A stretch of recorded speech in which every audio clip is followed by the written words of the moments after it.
Sex allegations involving UN and international peacekeepers continue to dominate discussions at the United Nations. The UN Security Council met on Friday to discuss the mandate of the UN mission in the Central African Republic due to expire at the end of the month. But deep concerns remain over the string of sex abuse allegations against the mission and international peacekeeping troops, including from France and the DR Congo. Our UN correspondent Liling Tan reports.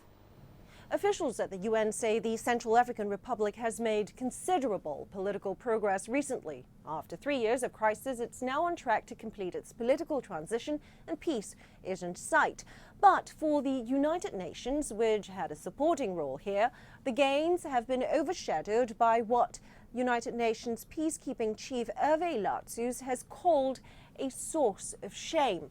Now, we have seen the headlines: UN and international peacekeeping forces accused of sexually abusing and exploiting women and girls. We've seen accounts of rape, forced bestiality by a French commander, and the most recent report of more than 100 victims abused by soldiers from Burundi, Gabon, France.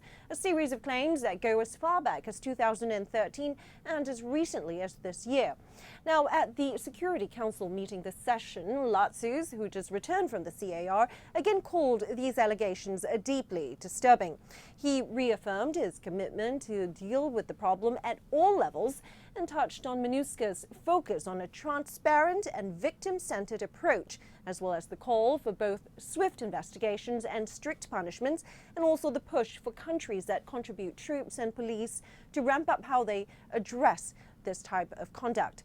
Now, the UN has tried to get ahead of the allegations, condemning them repeatedly and vowing accountability. The Security Council has also passed a resolution to combat this kind of gross misconduct.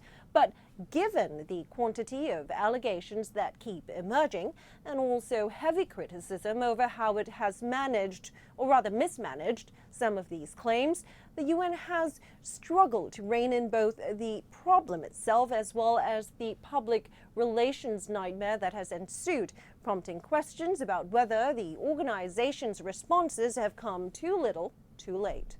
Liling Tan, CCTV, New York.